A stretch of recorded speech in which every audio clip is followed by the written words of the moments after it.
For antiwar.com and Chaos Radio 95.9 FM in Austin, Texas, I'm Scott Horton, and this is Anti-War Radio. Another night on the town, maybe 10 in a row. I'm old enough to know better, out of control. Keep trying to hold on while my youth just slips away. My reflection in the mirror seems getting old. All right, my friends, welcome back to Anti-War Radio. I'm your host, Scott Horton, and I'm joined on the phone now by Warren Richey, a reporter for the Christian Science Monitor. Welcome to the show, Warren. Yeah, thank you very much. Oh, it's very good to have you on here. Big fan of your paper. You guys tend to not just go along with whatever the AP would have us believe a lot of the time, and I appreciate that. Well, we try to call it the way we see it. Yeah, and I really mean that. You know, especially ever since the run-up to the Iraq War, I found a lot of really, really good reporting in the Christian Science Monitor. Very valuable paper. And your recent article is a great example of that.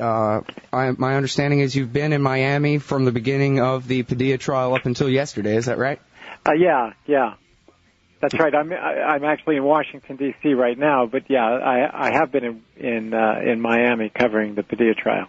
Okay, and let me just remind the audience really quickly, for those who don't remember Jose Padilla.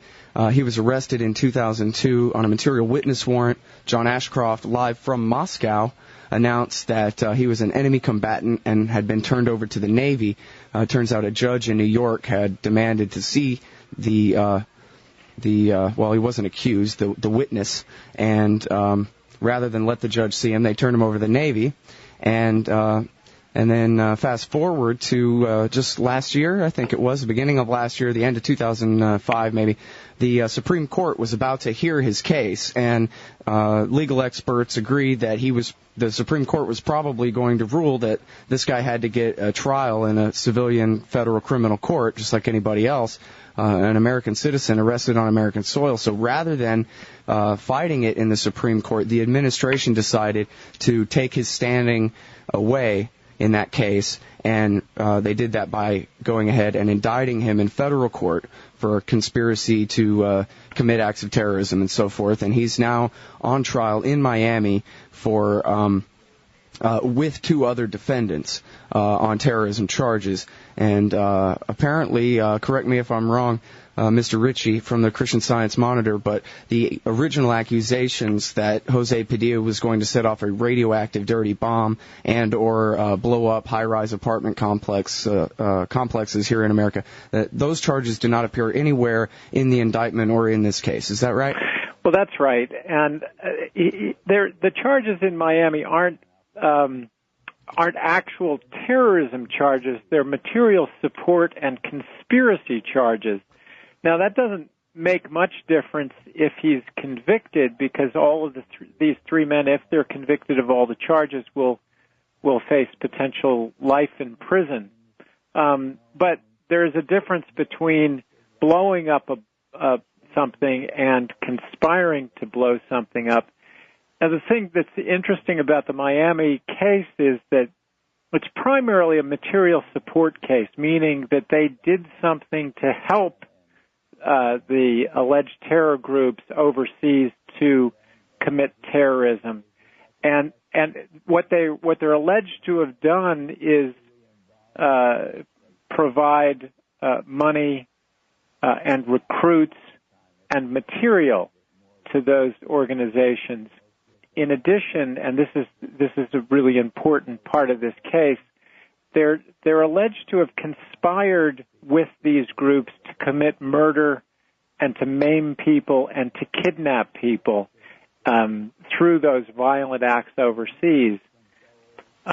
So it's and that's even though it's a conspiracy charge, and frequently people think that it's easy to prove a conspiracy, there's going to have to be some kind of proof showing that these men who are on trial planned to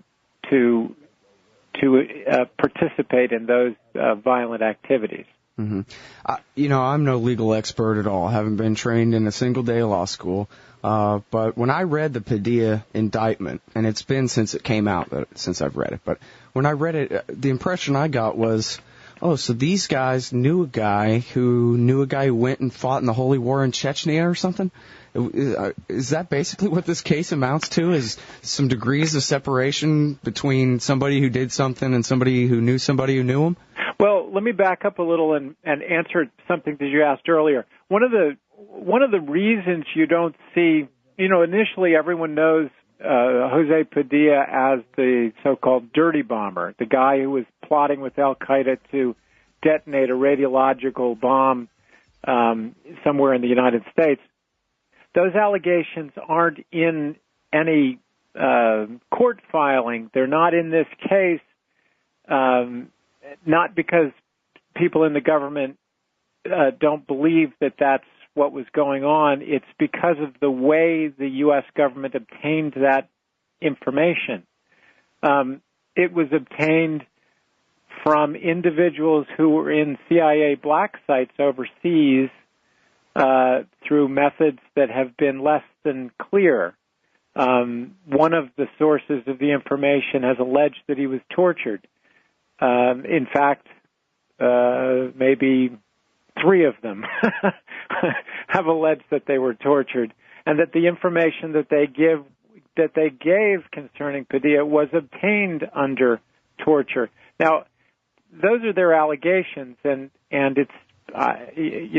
it's unclear whether in fact there was torture, but there's no doubt that those questions were answered under coercive conditions. And in the U.S. criminal justice system, coercive information obtained under coercive means can't be admitted in a court of law because it's generally unreliable. And the thinking is that if you hurt somebody bad enough, they'll say anything to make you stop hurting them. And so our justice system is designed as at least notionally, it's a search for truth. And if you're searching for truth, then you want people to say the truth. And you want the government to be working toward establishing the truth. And so the evidence that came from overseas that led to those statements by former Attorney General Ashcroft and others can't be admitted in a court of law because of how they were obtained.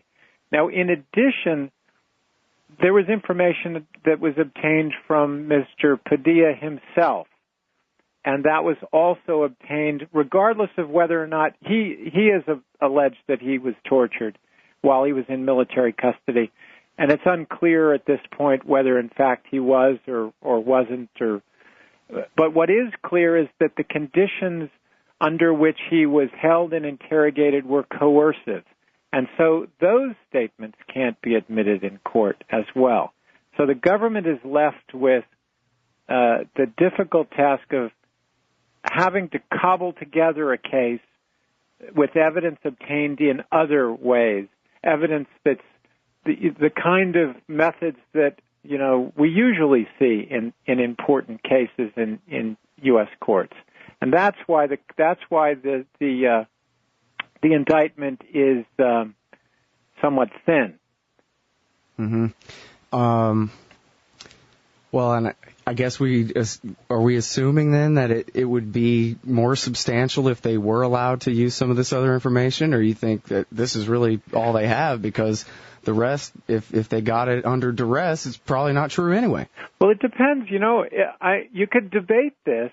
What if the government brought everything in? What if they said, okay, here's everything we got, and we're going to let the defense fully explore how these witnesses were treated? Well, it would depend on how the jury considered that information. And you can think about it on yourself. If you were sitting on the jury and someone came in and said, well, I, did this to an individual, and just prior to this individual saying this information, you'd want to know whether that information was reliable or not. You might want that individual to come into court in front of you and say, do you now stand by those statements? In other words, you could bring them in later and say, okay, you're not being tortured now. What you said then, was it true? Right. And, that would be one way to. Well, is the defense asking for that? Is the defense trying to get these people to come in, or I guess it's not admissible because it's not part of the prosecution's case at this point, right? No, well, the government really doesn't want to open that door. The government doesn't want to go down there. They want to keep that part. They don't want anybody looking at what has been, what has happened behind the scenes with these individuals in terms of counterterrorism interrogations. They just want to keep that door closed. Mm-hmm. And so the government has said, we won't bring that stuff in. And then the defense now has tried to bring some of it in, but the judge has ruled against the defense in those areas. And so the trial really is confined to some extent so far.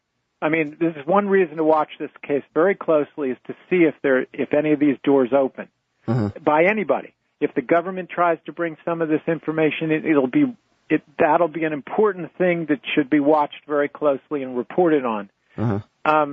But so far, it looks like they're going to focus on, the limited amount of evidence in the public record, and so it means that it's an interesting case from the perspective of the government kind of has a hand tied behind its back, and so we'll have to see what the jury does.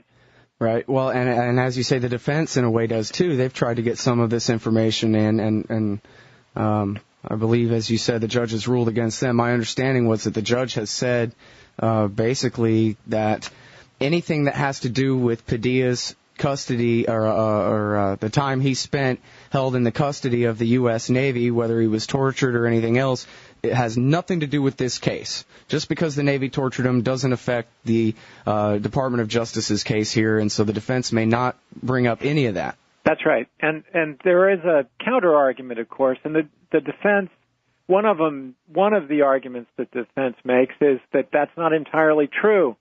When you take someone and hold them for a period of years, Mr. Padilla was held for 3 years and 8 months in military detention, and for much of that time was held without access to a lawyer.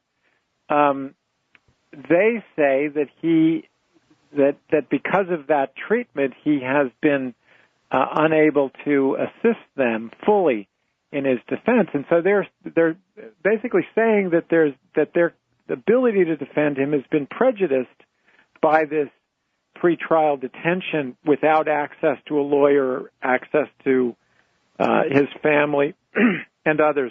Now, it seems kind of unfair for the judge to say, oh, well, the poor Justice Department, it's not their fault. I mean, the Attorney General and the Secretary of Defense are both members of the same cabinet, right? It's not that he was arrested in some foreign country and held by him this whole time. Yes, but it's the government. That's why it's the government that has conceded that it won't bring in this other information that they obtained through intelligence. And so they're sort of saying, okay, we're going to pay the price. And this and your description earlier was correct, that what's happening here is they were holding him as an enemy combatant completely outside of the criminal justice system. And so so those protections that are there for criminal defendants didn't really apply to him. Although he did have some very fine lawyers working on his behalf to raise this constitutional issue to the Supreme Court. It was only on the eve of the Supreme Court potentially taking this case that the Justice Department then moved him into the criminal justice. That the Defense Department and the President redesignated him so that he could be moved into the criminal justice system. And so then you get a situation where the prosecutors have to scramble with whatever evidence they can get. Right. And right now we're still at the state's part of the trial, and the defense hasn't had their turn yet, right? That's right. Yeah, the government's case is supposed to last, I don't know, several months. Several months. Okay. Well, I wonder if you're familiar at all with the story. I'm sorry, I wish I had remembered earlier and looked up the man's name, but there was a news story that said that the FBI agent, direct quotes from the FBI agent who originally detained Padilla on a material witness warrant, that he was trying to flip Jose Padilla and make him the center of a sting operation to set off a radioactive dirty bomb, and that Padilla said no.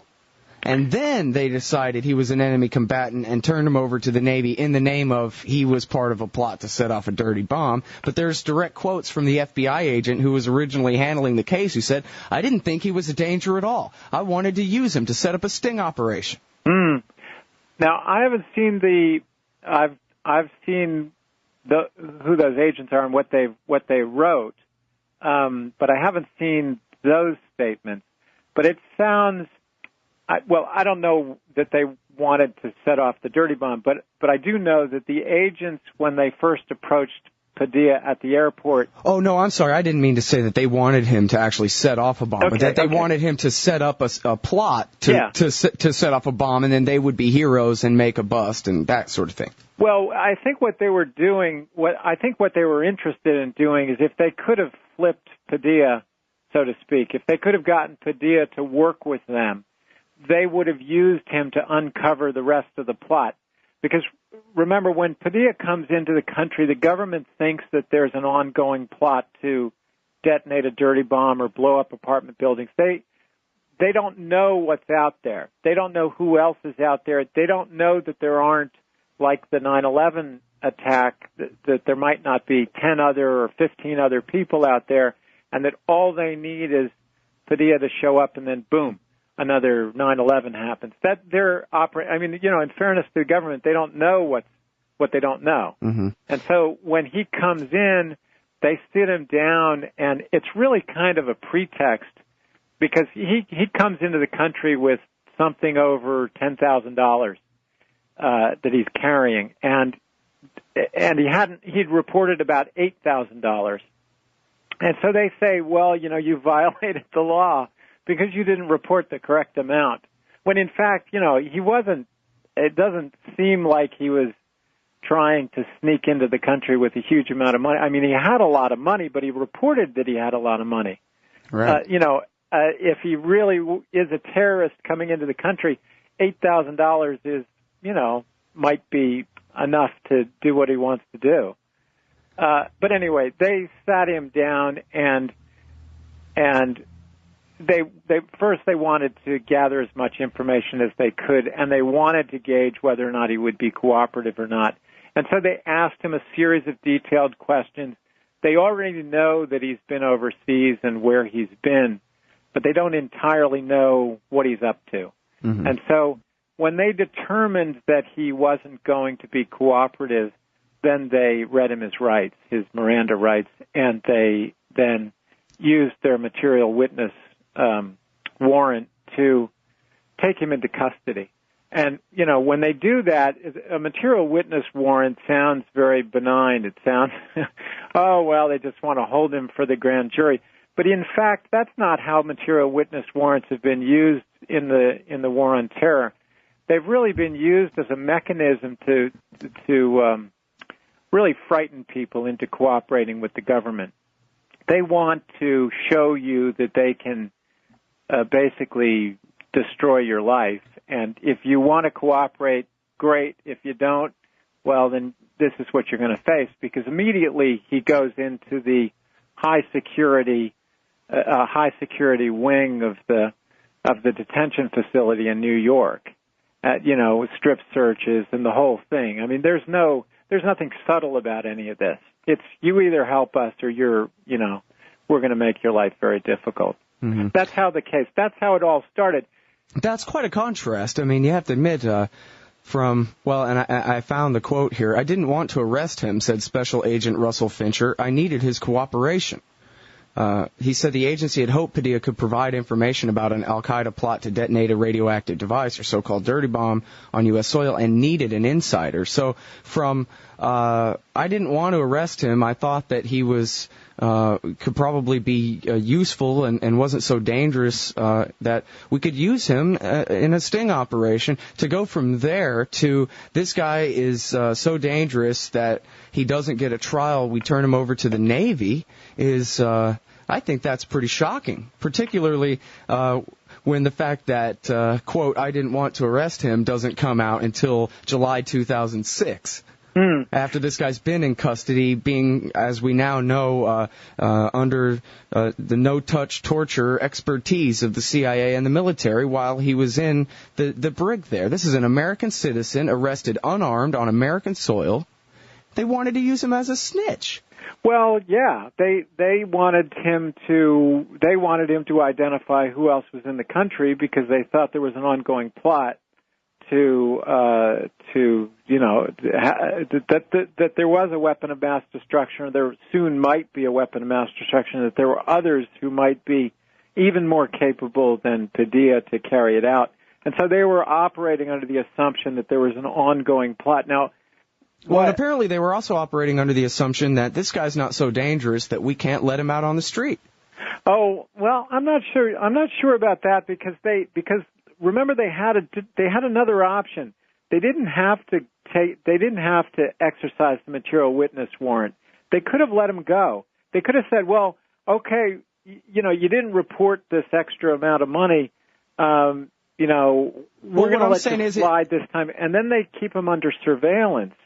But you know what I mean? Well, total surveillance, and so they can identify who else he goes to see. And sure. Well, what I mean, I'm sorry, you might misunderstand. I probably didn't say it very clearly, but basically what I mean is that if he had said, okay, fine, I'll be your snitch on the inside of this plot or whatever, then if he had agreed to go along, they presumably would have let him go out the door. Oh, well, yeah, but they would have kept him under complete. I mean, they would have really watched him. If he had gone, and there would have been a series of, they do that all the time in drug cases. Sure. I understand. But, in a drug case, it's not the same thing as this guy was going to nuke us, and so we have to turn him over to the Navy to be tortured. That's correct. This is, even in America, we take the most heinous child killers, and we give them fair trials. We don't turn them over to the Navy to be tortured. And particularly when you're talking about a guy who apparently they were willing to trust him to be, their inside guy, to go undercover for them or whatever. Yeah, but they would have, I don't know that they would have trusted him. They would have used him to uncover the rest of the plot, and then they would have probably put him into the brig in South Carolina. Right. And I'm sorry, I'm beating a dead horse to death with all that. Let's move on to the some of the particulars of this trial. I remember, I guess, a week or two ago, they talked about this job application that Padilla had filled out, and yet there were questions raised by the government's own witnesses as to whether this implicated him in being a member of Al-Qaeda or not. Yeah, it's very interesting because this is a key. This is one of the pillars of the government's case. It's called a Mujahideen. It's what the government calls a Mujahideen data form. And apparently when you arrive at, or when you're approaching the Al Farouk camp, at least this is how it's been presented at the trial, you are presented with an application. And the application asks for all kinds of information, personal information, your name and your parents' name and your address and, that kind of thing. And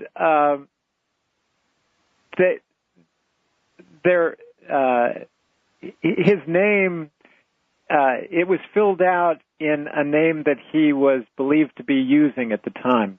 It wasn't filled out as Jose Padilla because it was filled out under, I think it's Muhajir al-Muhajir, the immigrant.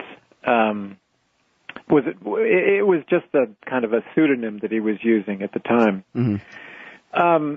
But what's interesting about this document, and some of the information in it corresponds. It's Jose Padilla's birthday and his date of birth, and it indicates that this particular individual speaks both English and Spanish because Padilla is of Puerto Rican heritage, and so he also spoke Spanish. So there are similarities, but the defense, of course, that it's the defense job to try to raise reasonable doubt in the minds of the jurors, and to force the government to prove its case. And so the defense it points out that there are two different kinds of ink used in the filling out of this form, that it appears that it's been completed by more than one person. And the real interesting evidence presented by the government, in their opening statement to the jury, they said, we've got this Mujahideen data form, and we have proof that Padilla filled it out because his fingerprints are on the form. Well, I've covered a lot of trials. That's pretty good evidence. His fingerprints are on the form. Well, it turns out on cross-examination by the defense, they asked the government's own fingerprint expert, okay, now where are these fingerprints? Well, the fingerprints, turns out, are on the first page and the last page. The defense attorney has the expert hold a copy of these documents in the way that would have resulted in the fingerprints. And it's essentially, if I handed you, it's a 5-page form, if I handed you the form and said, is this your form, and you took a hold of it, that's how you get the fingerprints. Right, like 8 on the bottom and 2 on the top, thumbs on top and fingers on the bottom kind of thing? Yeah, it's thumb on the top and a thumb on the back. And what the defense is suggesting to the jury is that, and eventually they'll argue this, I suspect, that Padilla might have been handed this form at a later time, like when he was in custody in the military brig. Mm-hmm. And that, in fact, the fingerprints don't prove that he filled out the form, or that the prints were made at the time he filled out the form. They prove that at some time he held the form. Well, and didn't they also have one of the prosecution witnesses say that, who was supposed to say that, yes, this application definitely means that he's a member of Al-Qaeda or something, but then didn't he admit under cross-examination that when he filled out his version of the application, he was then given a choice. Are you sure you want to join Al-Qaeda? So that this doesn't necessarily mean he had even done anything. That's right. That witness was Yahia Goba, who is an American Muslim who went to went to the Al Farouk training camp and went through the training, and he came back to the United States and was living in the U.S. and was working quietly, and was discovered by the FBI and pleaded guilty to providing support to Al-Qaeda, and is now serving a 10-year prison sentence.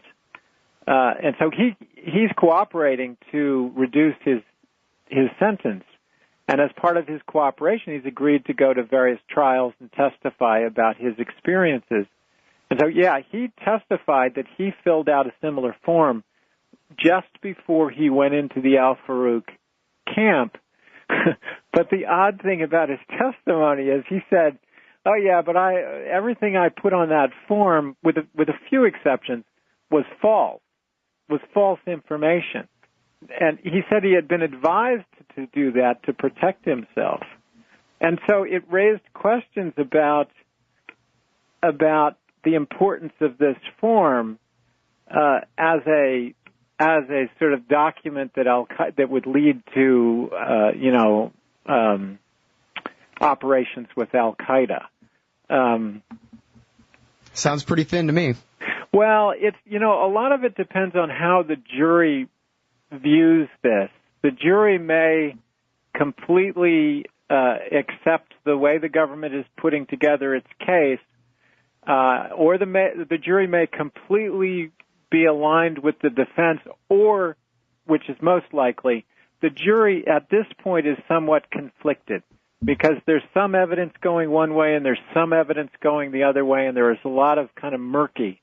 And that's the way a lot of trials proceed. The unusual thing here is that because of who this fellow is and how famous he is, it's very unusual to have someone of this stature with a case that is so thin.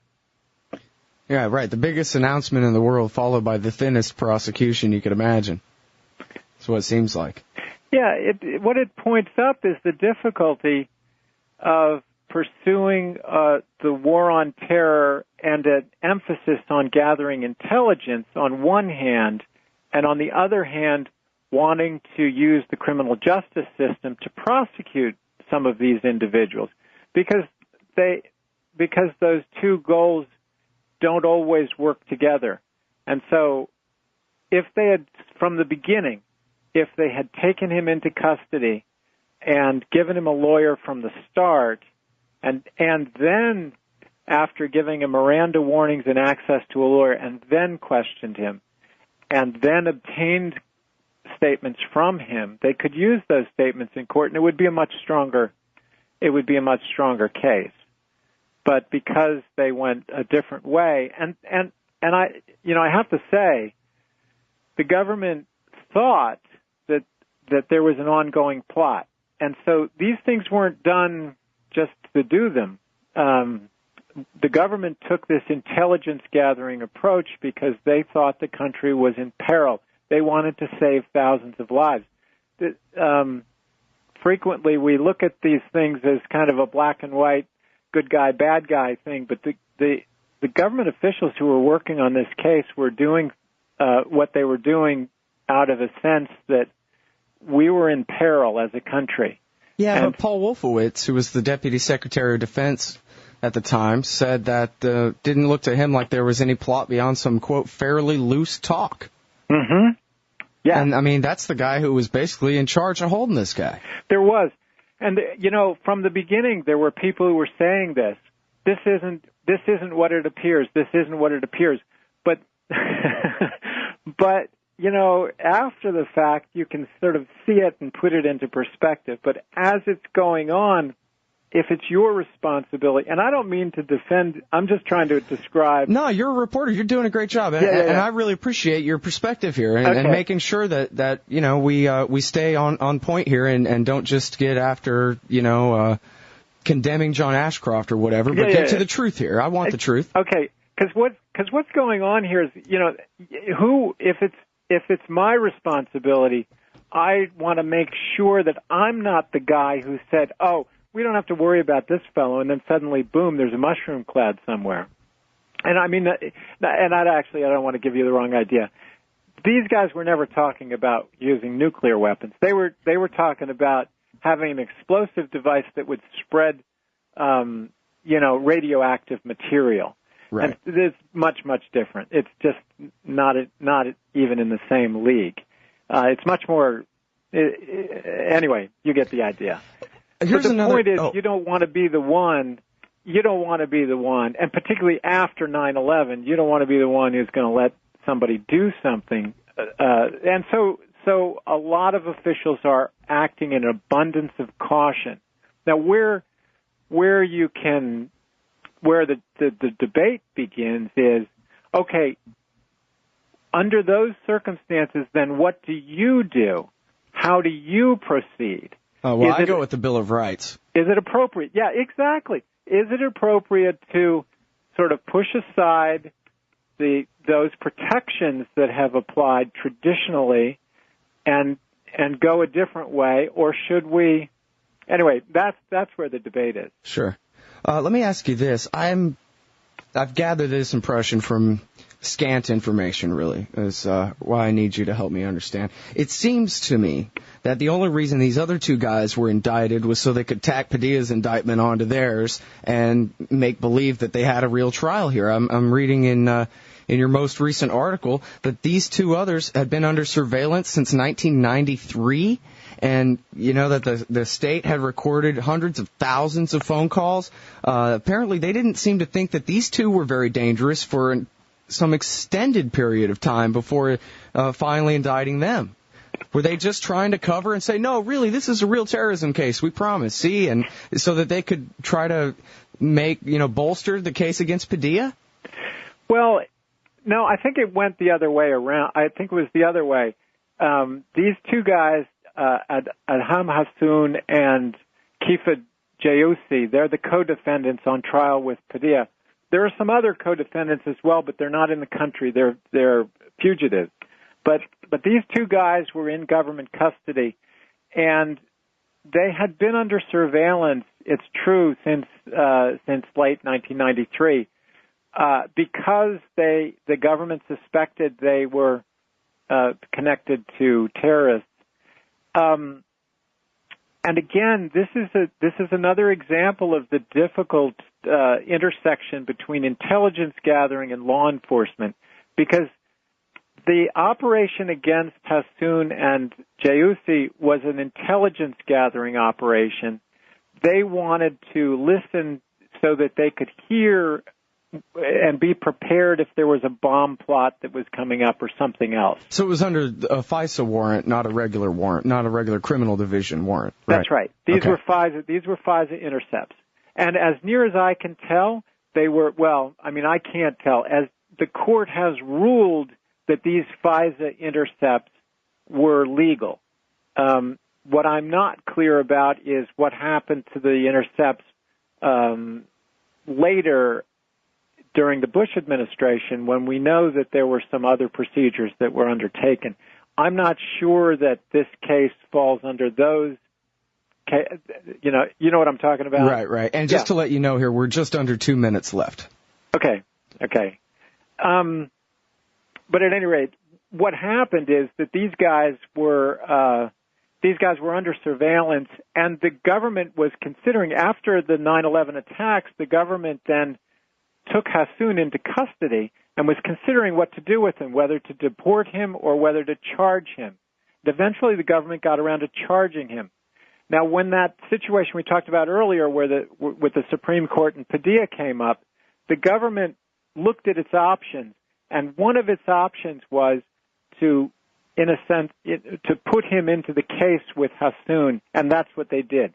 And so they moved him out of the jurisdiction of the Supreme Court and put him into that Miami case because there was some overlap between Hassoun and Padilla. Mm-hmm. But to put it into perspective, of the 300,000 recorded phone conversations, I think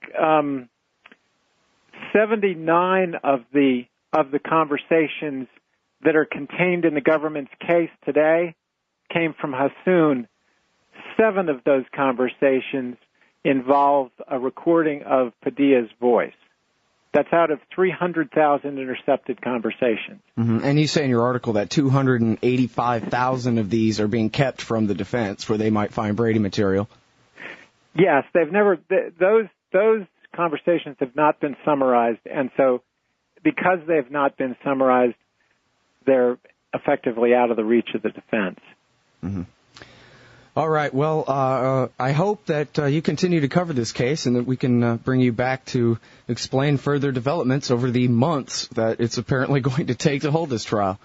Yeah, I'm looking forward to it. I plan to be keeping an eye on the case. Yeah. Great. All right. Thanks very much for your time today, everybody. Warren Richey from the Christian Science Monitor.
Good night. See ya.